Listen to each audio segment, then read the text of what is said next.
வாழ்க வையகம், வாழ்க வையகம், வாழ்க வளமுடன். குரு வாழ்க, குருவே துணை. அருள்நிதி பேராசிரியர் அன்பழகன் திருவண்ணாமலை. அனைத்து அன்புள்ளங்களுக்கும் வாழ்க வளமுடன். குருவின் நினைவில் நின்று குருவின் நினைவாக என்னுள் எழுந்த ஒரு கவியை பதிவு செய்கிறேன். கணக்கு பார்த்து கடவுளை உணர்வோம்.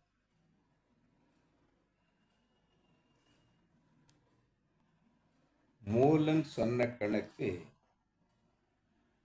முக்தியா, ஞாலன் சொன்ன கணக்கு சிரமேற்கும்.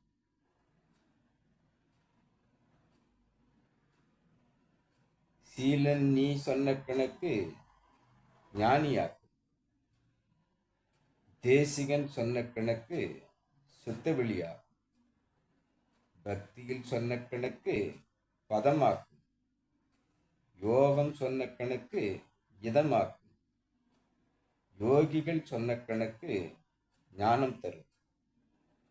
அகத்தவம் சொன்ன கணக்கு ஆனந்தமாகுமே. வாழ்க வளமுடன். திருமூலர் சொன்ன கணக்கு யாவும் முக்தி, மோட்சம், வீடு வேறு, சமாதி நிலை என்பதாக நம்மை இறைவனுடன் இணைக்கும் என்பதாகவும், ஞானன் சொன்ன கணக்கு இந்த பிரபஞ்சம் நமக்கு கொடுத்து கொண்டிருக்கக்கூடிய அந்த கணக்கை நாம் ஆராய்ச்சி செய்தபோது நம்மை அது ஞானியாக மாற்றும் என்பதாகவும், சீலன் நீ சீர்மை பெற்று சித்தர்களையும் யோகிகளையும் ரிஷிமுனிகளையும் பிரபஞ்சத்தையும் நீ உணர்வதாக உன்னுள் ஒரு கணக்கை ஏற்படுத்தினால் அது சென்னியில் வைத்த சிவனருளாலே என்று துரியத்தில் அமையும், சிரமேற்கும். தேசிகன் சொன்ன கணக்கு சுத்த வெளியாகும். தேசிகன் என்பது இறைநிலை. அந்த கணக்கு அதனுடன் உணர்வாக நம்மை மாற்றுவதாக அது அமைந்து போகும். பக்தியில் நமக்கு சொல்லி வந்த கணக்கு நம்மை இறைவனை நோக்கி செல்வதற்கான பதப்படுத்துவதாக, பதமாக்குவதாக அமைகிறது.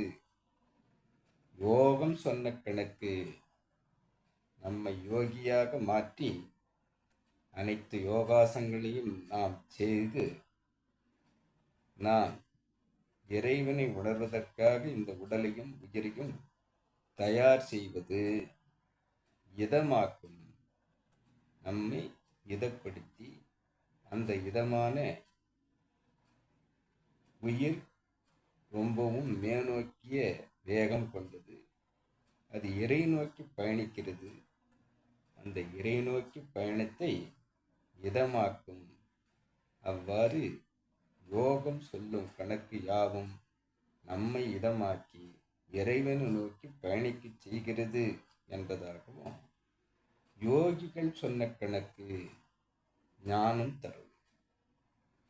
யோகிகளாக மாறிய அனைவருமே அந்த இறைவனை உணர்ந்து பேரின்பமாக, பேரின்ப களிப்பாக இருக்கிறது என்ற அந்த உணர்வுக்கு, அந்த ஞான உணர்வுக்கு அவர்கள் சொன்ன வழிமுறை நமக்கு அந்த கணக்கு நம்மை ஞானம் பெற வழிவகுக்கும்.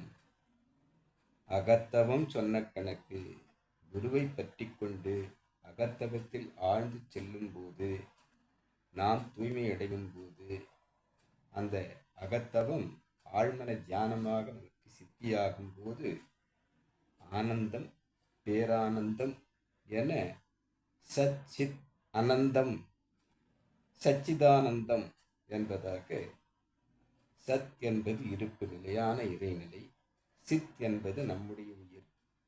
ரெண்டும் ஐக்கியப்படும் போது அனந்தம் அனைத்துமாக ஆகியிருக்கிறது என்று உணர்ந்த போது ஆனந்தமாக அது மலரும் என்பதாக இக்கவி என்னுள் வந்திருக்கிறது. கவியை என்னுள் ஏற்படுத்திய குருநிலைக்கும், இந்த விளக்கத்தை என்னுள் ஏற்படுத்திய இறைநிலைக்கும், இதுகாரும் செவிமடுத்த அனைத்து அன்பு உள்ளங்களுக்கும் நன்றி, நன்றி, நன்றி. வாழ்க வளமுடன் என வாழ்த்து நிறைவு செய்கிறேன். வாழ்க வளமுடன்.